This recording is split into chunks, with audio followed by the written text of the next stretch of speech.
All right, so today we're diving headfirst into Pakistani culture. That's exciting. It is, right? I mean, you think about Pakistan and it's like towering mountains, these super vibrant bazaars, and like history going back, I don't know, forever? Yeah, millennia, really? We've got all these sources, history books, we're looking at art, festivals. Even some amazing food. Oh, yeah, can't wait for that part. Really, the goal is to kind of, I don't know, figure out what makes this culture so unique. And I think we can do that. Oh, absolutely, especially with you here to guide us. You ready to share some wisdom? Definitely. I think, well, one of those fascinating things about Pakistan, it's not just like where continents meet, but also like where all these different cultures have come together. Kind of like a cultural crossroads. Exactly. Yeah. And it's been that way, well, for a really, really long time. A place where empires, came and went and traditions mixed. It's like this giant, I don't know, cultural tapestry or something. But where do we even begin to like unravel it? We have to go back to its roots. Yeah. And I mean way back. Like, think 4,000 years ago, the Indus Valley civilization. Okay, wow, that's old. Right. You've got these incredible ruins like Mohenjo-Daro. I've seen pictures. Amazing. With these intricate city layouts and plumbing systems. Honestly, way ahead of their time. It's kind of mind-blowing when you think about it, Like, how did they do that back then? It really makes you question what we think we know about ancient civilizations. Oh, totally. But, I mean, Pakistan's story obviously didn't end there. No, not at all. Fast forward to the 7th century, you have the arrival of Islam. Big change, I imagine. Absolutely. It reshaped the cultural landscape. How so? Well, you see it in their architecture, like the Badshahi Mosque. It's a masterpiece of Mughal design. Still stands today. So we've got these two, vastly different periods, the ancient Indus Valley, then this grand Mughal Empire, both kind of shaping what we see today. Yeah, exactly. And it's that fusion, that mix of pre-Islamic and Islamic traditions that makes Pakistani culture so unique, right? It's like more than a blend, it's like an ongoing conversation or something. Well, that's a great way to put it. And it continues to this day. You see it in their art, their architecture, even their food. Speaking of art, I've heard about this Pakistani truck art. Is it really as crazy and colorful as it looks in photos? Oh, absolutely. It's like a visual explosion, honestly. Really? A fusion of Persian and Indian influences. You see like intricate floral patterns, calligraphy. Wow. Even like these larger-than-life portraits of their national heroes all over these trucks. So it's like more than just decoration, it's like a statement. Yeah, a moving expression of their heritage. So we've got all this rich history, right? I imagine the language situation must be pretty, complicated. You're not wrong. Pakistan has over 70 languages. 70? That's mind-blowing. It's a testament to its diversity. But how do people even communicate with so many languages? That's where Urdu comes in. It's the national language. Yeah. Like a unifying thread. So even though there are all these regional languages, Urdu's like the common ground. Does that overshadow those other languages though? Not at all. Each one has its own cultural identity. Think of it like different instruments in an orchestra. Oh, I like that. Each has its own sound, but together they make a harmony. Can we get specific, though? What are some examples of those instruments in this cultural orchestra? Well, take Punjabi, for example. It's the most widely spoken regional language. Yeah. Very connected to the culture of Punjab. Right. Punjab. They're known for Bhangra music, full of energy, and those amazing dance moves. Oh, I've seen videos. Super lively. Right. And their hospitality is legendary. They welcome guests like family. I love that. What about other groups? What are some of their, defining things? Well, you have the Pashtuns. They mostly live in the Northwest. Okay. Known for their poetry and their strong honor codes. So it's not just words, but a whole worldview. Precisely. Their poems often talk about bravery, loyalty, love. Yeah. Reflecting their warrior heritage, Wow. So it's layers upon layers of meaning. Exactly. Yeah. And that's just the beginning. We haven't even touched on art, music, literature. That's where Pakistani culture really comes alive. All right, hit me with it. Because I've heard Pakistani art is more than just pretty pictures, right? You got it. It tells stories. Stories of resilience, spirituality, joy. What about the music? Well, when it comes to music, Pakistan has given the world some incredible artists.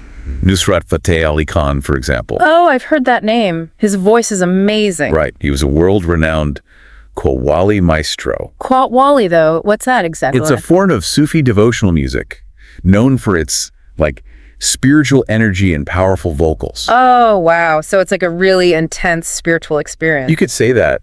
His performances captivated audiences all over the world. So he brought Pakistani music to the world stage. Is this musical tradition still like a thing today? Oh, definitely. You have contemporary artists like Ali Sethi who mixes those traditional sounds with modern elements. So keeping the tradition alive but making it new? Exactly. He's gotten global recognition too. Proof that Pakistani music is still evolving. I love that. Now, what about Pakistani literature? What kind of stories can we find there? Pakistani literature is a rich tapestry, woven from their Islamic heritage and the traditions that came before. Sounds complex. It is. One figure we can't skip over is Allama Iqbal, a poet whose work was super influential in shaping their national identity. Allama Iqbal. Wait, wasn't he like a philosopher too? Yes, he was both. And his work played a critical role in the movement for Pakistan's independence. Wow. So his words actually helped create a nation. You could say that. His poetry often explores self-awareness, spirituality, and the need for a separate Muslim homeland. Powerful stuff. So his poetry was almost like political activism. In a way, yes. Are there any other big names in Pakistani literature we should know? Oh, for sure. Another one is Faiz Ahmed Faiz. He was a revolutionary poet. His words resonated way beyond Pakistan's borders. What did he write about? Themes of love, social justice, revolution. He earned global acclaim for his poetry. Wow, so using their voices to inspire change. But I know Pakistani art goes beyond music and poetry, right? What about like visual art? You're right, it does. And the scene is really diverse. It ranges from centuries-old traditions to like really vibrant contemporary expressions. Can you give some examples? Sure. One fascinating example is Mughal miniature painting. Oh yeah, Mughal miniatures. They're those super detailed paintings. Exactly. Originating during the Mughal Empire, they're known for their exquisite detail and vibrant colors. Like you can stare at them for hours and still find new details. What do they usually show? They offer a glimpse into that period, courtly scenes, historical events, scenes from Persian literature, capturing that opulence and artistic refinement of the era. It's like a window into the past. But how does that connect to the art that's being made in Pakistan today? There's definitely a connection. Remember that vibrant truck art we talked about? Yeah. Mughal miniatures represent a refined historical style. But truck art, that's the evolution of those traditions into something modern, bold, even humorous. So it's like taking the past and making it new again. You got it. It's this constant dialogue between the past and present in Pakistani culture. And that conversation extends to their festivals and celebrations too, right? Oh, absolutely. I've heard that festivals in Pakistan are just like incredible, full of color, music, a sense of, I don't know, shared joy. What can you tell us about them? Well, festivals in Pakistan are like this vibrant tapestry of faith, culture, and community. One of the biggest ones is Eid al-Fitr. It marks the end of Ramadan. Oh, right, the month of fasting. Exactly. What's the atmosphere like during Eid? It's incredible. Families and communities come together for prayers, feasts, gift-giving, and charity. The streets are decorated with lights. There's just this feeling of generosity everywhere. It sounds so heartwarming. Are all the festivals religious, though? No, not at all. They have a lot of cultural festivals, too, that really showcase their diverse heritage. Give us an example. Like Basant, a spring festival celebrated mostly in Punjab. I've heard of that. It's the one with all the kite flying, right? Yes. The sky is filled with colorful kites of all shapes and sizes. There are kite flying competitions, rooftop gatherings, traditional music and dancing. It all symbolizes spring and good over evil. That sounds amazing. Are there any other celebrations that really capture that, I don't know, Pakistani spirit? There's one you might not have heard of, the Kailash Spring Festival. Okay, what's that? The Kailash people live in the mountains of northern Pakistan. Oh, I've never heard of them. They're one of the country's smallest ethnic groups, with these unique traditions. Their spring festival is a mix of pagan and animistic beliefs. Wow, that's different. Right. It's a vibrant display of music, dance, and rituals, all to honor their ancient deities and celebrate, fertility and the renewal of life. So it's like a glimpse into a really ancient way of life. It really is. And it's amazing how they've kept their traditions alive for so long. It's incredible how much diversity there is in Pakistan, even within its own borders.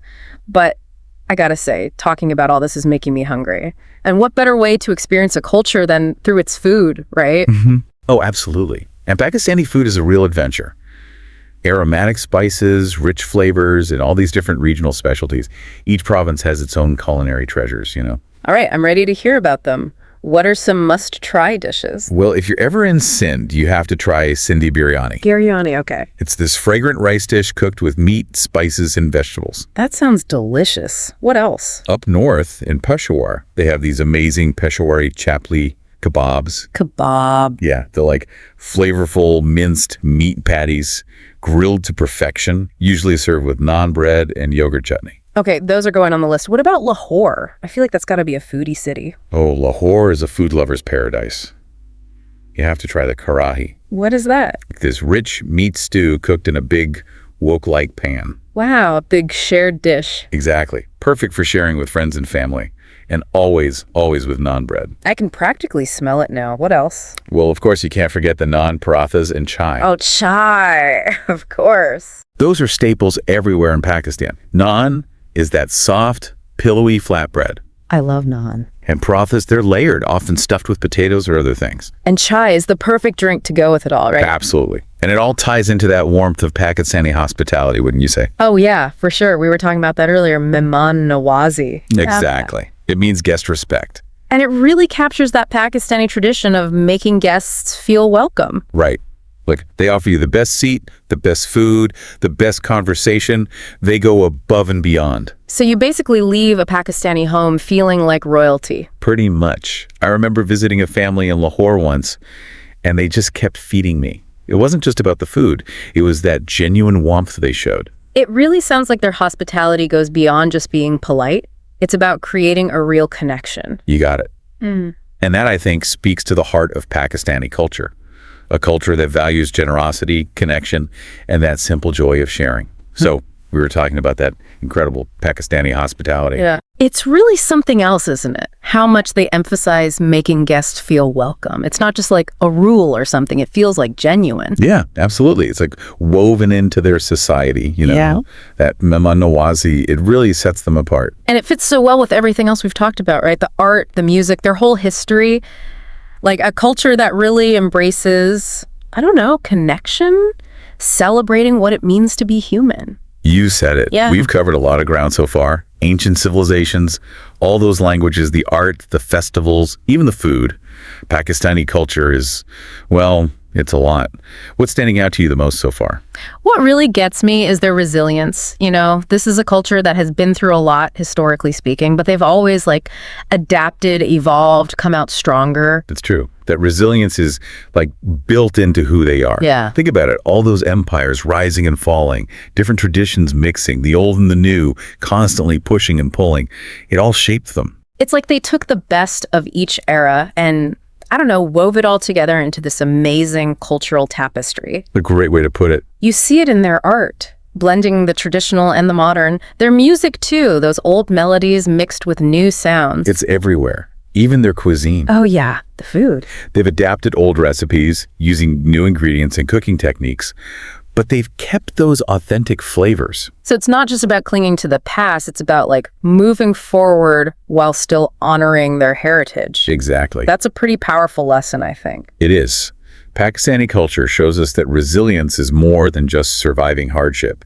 It's about finding ways to thrive, taking those lessons from the past and using them to build a better future. Which makes me wonder, you know, we've seen how Pakistani culture has changed over centuries, but the world is changing so fast now. How do you see it evolving in the years to come? That's a big question. It's something all cultures are dealing with, you know. Yeah. Globalization, technology, it's a lot. Yeah, for sure. For Pakistan, I think we'll see even more blending of traditional art with like digital media. Oh, interesting. Like, what do you mean? Well, imagine those traditional Pakistani designs and patterns, but in digital art or animation. Even virtual reality. That'd be cool. Exactly.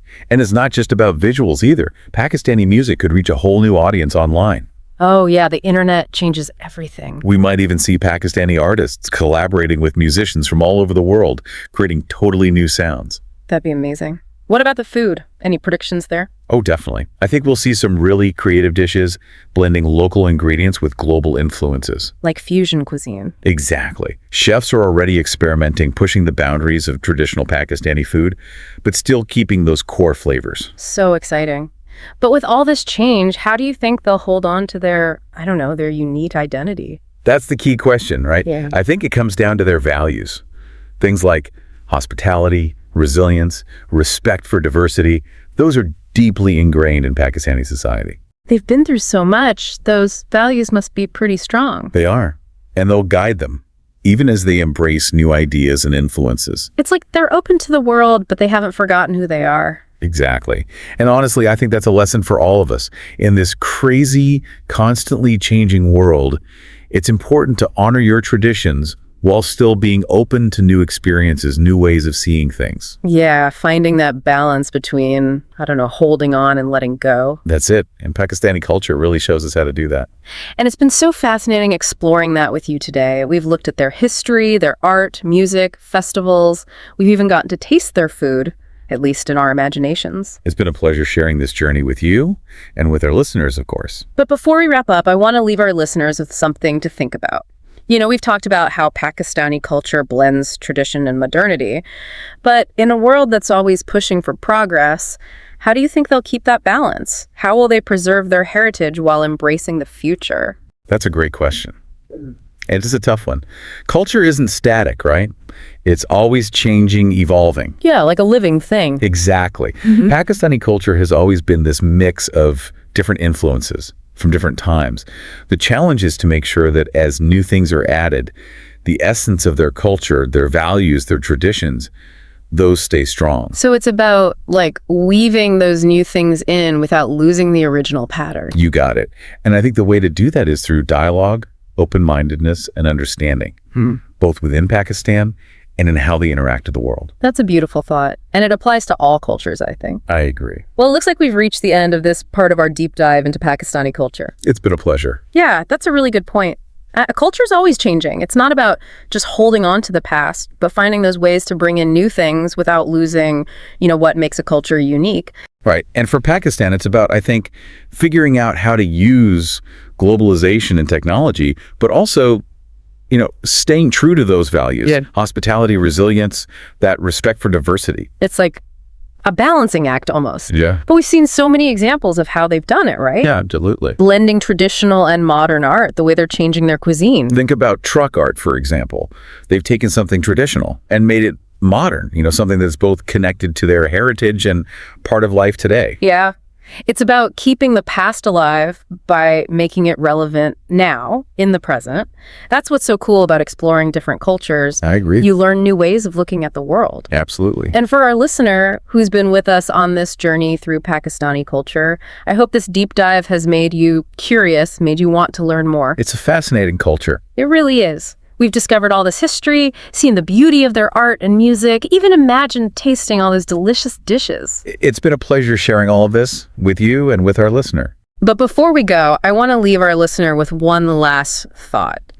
We've looked at Pakistani culture through all these different lenses, but you can't really just read about culture or see it in a museum, right? It's something you experience. It's about people, ultimately. Yeah. Their stories, traditions, everything. Exactly. And the best way to understand a culture is to connect with the people who live it.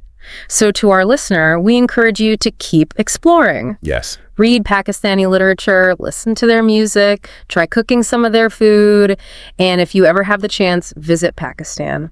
Experience it all firsthand. You won't regret it. Huge thanks to you, our expert, for guiding us through this deep dive. It's been so inspiring. The pleasure was mine. And to our listener, thank you for joining us on this adventure. We hope you've enjoyed our deep dive into Pakistani culture. Stay curious, keep exploring the world. Until next time, happy exploring.